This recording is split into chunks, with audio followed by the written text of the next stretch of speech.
Alright, before we get into this video, just a word of warning. OBS decided to screw up earlier when I was recording the speed paint for the thumbnail, which means there's no background video for that. Have whatever game I decided to play as the background for this video. Now on with the actual video.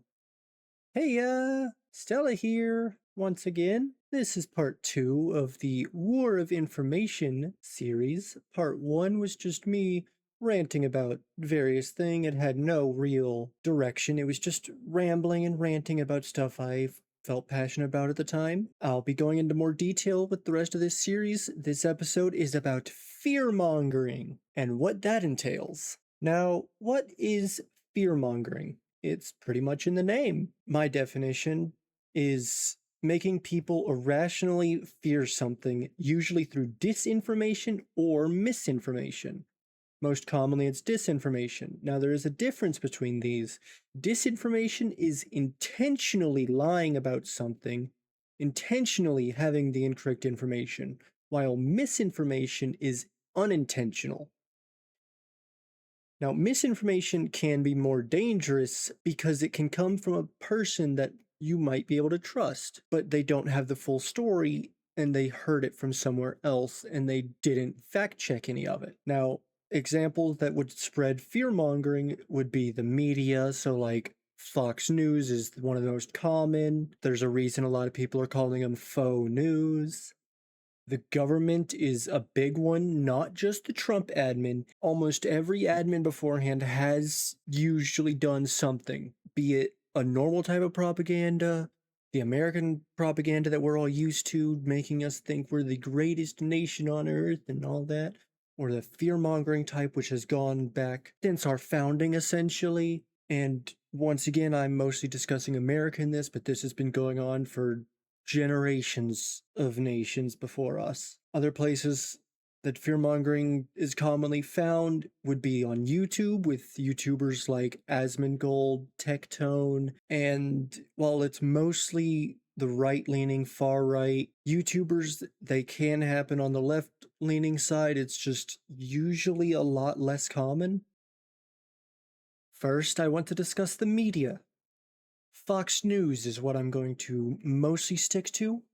Now, Fox News, I'm going to consider there's more disinformation than misinformation. A lot of it comes down to they technically aren't considered news. They are considered an entertainment organization because like 80+% of what they say is just incorrect, falsities. And they target so much. It's terrible. Like, they will constantly talk about this invasion of undocumented immigrants. They use this charged language, and it's an invasion. And with ICE, they're here to save us. ICE is the Superman that we all need to save us from these invaders.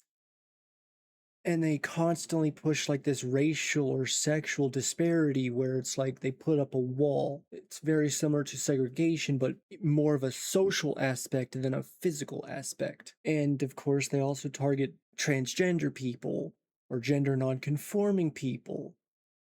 People that are just trying to live their lives are for some reason one of the biggest targets. And this has been how it's been forever. The media's always had this story to tell. Instead of it just being about the news, they have to be a story. They have to keep you looking because ratings and capitalism, it's all about how you get clicks, and this gets clicks. And fear-mongering is in one of the greatest ways, because if you see a positive story, you might not click it that well. You'll look at the headline and be like, oh, that's sweet. But if you see a fear-mongering story, you're like, this could hurt me. I have to click this right now. Media is also just so widespread. It's one of the most widespread forms of entertainment in today's age because of just how easily available it is to see the media. It's not just on TV, it's not just on YouTube. There's still newspaper that can get sent out. It's insane how widespread the media coverage can be. Now, when it comes to the government, there's I'm not even going to mention many specific examples from the government. I just want to give this one specific example.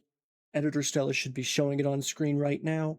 It's it's that site that was recently released, that was supposed to be like this big reveal about how aliens have actually been living among us for years. And when I first heard of this site, I thought it was satire, but it's actually on whitehouse.gov. And I was speechless, even though I knew where it was going when it first started showing up, and I'm like, oh no, this is where they're going with it. And it talks about how the aliens living among us, it's so dehumanizing, it is so demonizing, it is just so, oh, I don't I don't swear much. Not out loud. I will pop up on Discord the first time I sweared, and Editor Stella will pop up a amount of how much I sworn and when I first swore in this server and how long these DMs have gone. And it's an insane amount, but genuinely, the only way I can talk about this site is that it is just so, so fucked up. It's horrible to talk about actual people like this. It genuinely just makes me sick. And it should infuriate everyone. This is fear mongering to such an extreme that you have to go to such specific parts of history to find it. And even then, I'm not sure if it has such charged language as it does today. It's terrifying. So, off of the government topic for a hopeful change of pace, not really that hopeful, but it's better than discussing what that previous section was. YouTubers like Asmongold, Tectone, they commonly like to fearmonger. They pick out random other people that are generally activists or government officials that are left leaning or far left, and they fearmonger them. They'll take their clips out of context. And while I do have some clips, it's hard for me to stomach them, so I'll just have a few of the clips potentially playing here if I can stomach them long enough to put them in the video, because they're actually sickening sometimes. And one specific example I can use that I'm not going to play a clip for, it was a while back, and it was actually, ironically and coincidentally, a video that helped me start on my own journey to realizing I was trans. And that was with Asmin attacking Nyara by taking one of her clips out of context, by cutting a clip before it ended. This is a common tactic used in order to fearmonger by taking what someone says and cutting it in a way to where the context changes. It allows them to then share it to someone else, and that person can look at it and be like, oh, this person's actually not that good and I shouldn't follow them. And then they likely won't go and do their own research to figure out if the clip was accurate or not. Now, for Nyara, she's a trans activist specifically for trans kids mostly, to wanting trans kids to get the healthcare they need. And she was talking about how right wingers always talk about consent. They always bring up consent and how they talk about how kids can't consent. But the thing is, there's so many different types of consent. There's consent for alcohol. In most places that I'm aware of, it's 21, but some places have it as low as 18. I think I've seen some places where it's even younger. There's sexual consent, which should be 18, but in a lot of places it's still 16. And there's medical consent, which there technically isn't really an age for. Now, the reason I say technically is because there is an age where you can get medical treatment, like surgeries and stuff, I'm pretty sure. Depending on where you're at, it's either 15 or 16. But if it's not like a permanent thing or like it's not reversible, like puberty blockers can be given to children at a younger age if they go through enough tests, like psychology tests, doctor exams, and they don't do it permanently. They make sure it's not a permanent effect. It can always be reversed. Children are not getting any sort of surgery until they're like 18, unless it's a very specific case. And Asman took this clip and made it sound like Nyara was a child predator. And This is what they do. This is one of the greatest examples of what fear mongering is. This is the they in this case is the person fear mongering. It can be a left leaning person, but usually through history, I've seen it being right leaning. And it's not just that. It's not just taking clips out of context that can be done for this. It's also terminology used. They'll use terms like these people, or in the term in like undocumented immigrant cases, instead of using undocumented immigrants, which is more accurate, they'll use terminology like illegal or illegals with the plural with like an S on the end, making it sound more like a slur. And that's another thing, they'll use like slurs and other language to make the people not sound human, to make the people just sound like monsters. They're othering these people. I know I just said these people, but they're othering the people that they are trying to fear monger. That's what I mean. It's about the context. If someone says like, "Oh, that's what these people like to do," and they use it like that, it's like that's just no. It's like an example I hear often is like talking about Mamdani and Muslims in general, and it's just like, oh, well, these people are all terrorists. And it's like, people are complex. People can exist in groups without being all the same. There's no homogeny. Like, people are individual, they're not homogenous, if that makes sense. Now, the final part of this is going to be about the woke agenda in heavy quotes, because there is no woke agenda like what they say. There's no woke ideology or trans ideology. All these charged terms that they use to make it seem like we are trying to push people away, that we are trying to change these people to be gay, or we're trying to make people trans. That's not what it is. But they make it sound like that. And things like the discussion surrounding DEI, it pisses me off a little bit, because they'll commonly say, like, oh, we can't trust certain people because they got their job from DEI. And then you peel back the curtain, and 9 times out of 10, it is a black person, brown person, woman, trans person, gay person. And it's just like, what they're trying to do by targeting these kind of individuals, these kind of people that are quote unquote DEI hires, is they want to give you what I'm calling a fear of being pushed out. That's perpetuated throughout time, and it changes based on whoever the target at the time is. This is like, oh, immigrants are coming for your jobs, so we need to kick out all the illegal immigrants, as they say. Or, oh, black people, they're gonna take all the jobs, and we need to segregate, we need to protect the white man job. And it's just chill. Christians are really bad at this too. I'm specifically discussing Christians because it's the most common in America due to Christian nationalism, where Christians have to feel like they're being oppressed. Specifically, Christian nationalists, which is sadly a large majority of the vocal Christians out there. It's really bad. Tallarico, I view as being like this person, this cure that can actually help fight against Christian nationalism, because he's showing what an actual Christian could be. Instead of using the Bible to help with their fear mongering, he's using the Bible to give hope to the downtrodden. Once again, I want to end on a high note.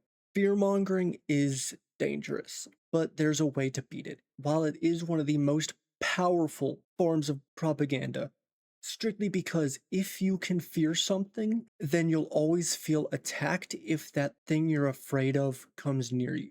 Think of it like this: it's hard to talk to someone that was fearmongered about undocumented immigrants, because anytime you try to talk to them, they'll be talk to these people that are afraid and try to educate them, they'll feel like you're trying to attack them. And that's not the hope I want to give. I don't want to give the hope of trying to change someone else's mind, because some people have to see it for themselves and they won't listen to examples. I want to talk about us, what we can do.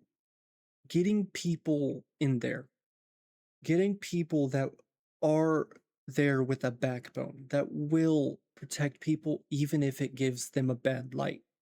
We don't need people like Gavin Newsom that will throw trans people under the bus at any chance if it means furthering himself.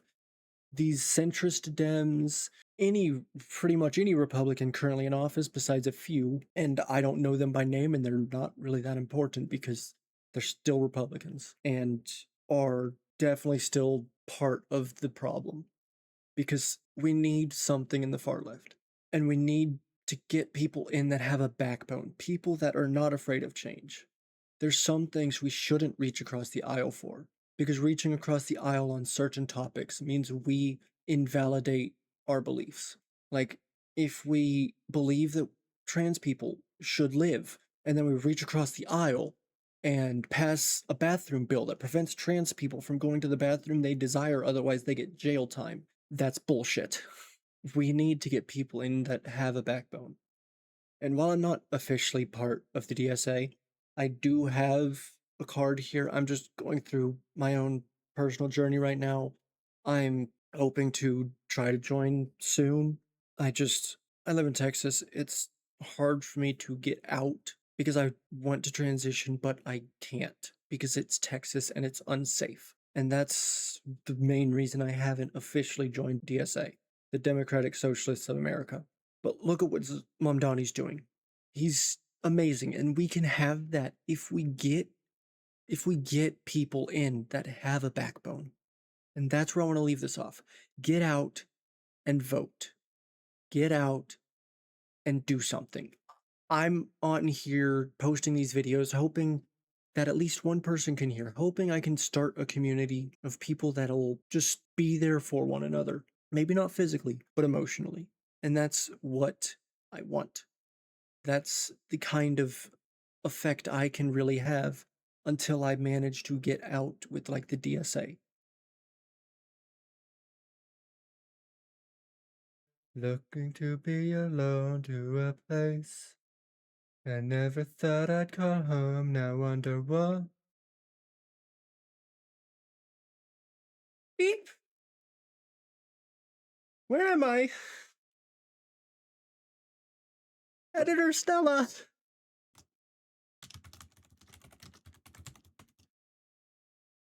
I'm naked. I was in the shower.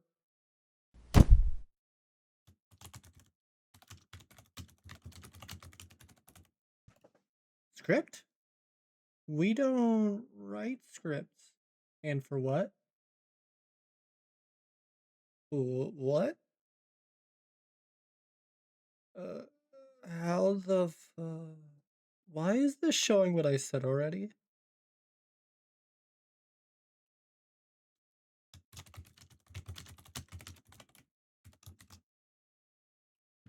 I am unintentionally. Oh, wait. Is this an addendum to the vid? Editor Stella wrote this script. She totally isn't forcing me to do this. I was dumb and forgot a few things to be mentioned. Or thought them after I finished recording.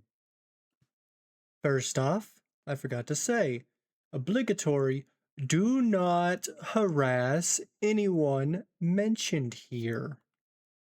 I cut off many names on Twitter posts shown earlier. The only people you can legally harass are your elected officials by calling them. No violence, obviously. Secondly, I have to fix some misinformation I had. While it was put in as text via editor Stella, I want it to be audibly heard as well. According to a Snopes fact check, Fox News and every other news media is not held to any factual standards, and news media are not held under a news license. There is no regulatory body. This is misinformation propagated through the years until most believe it today. Third, I could not find the source that Fox was 80% or so flat out wrong. I read that several months ago and can no longer find where I have read that. So take it with a grain of salt, even if it is true. I have no source backing it. This does not change the fact that Fox is a right leaning source that commonly does heavily fearmonger against LGBT, non white, etc. issues and rights. Now, while not a correction, I do have to give some more info. I was hit by this propaganda detailed prior back when it was in the media. George Floyd. I was propagandized and was never shown an autopsy report or any of the trial.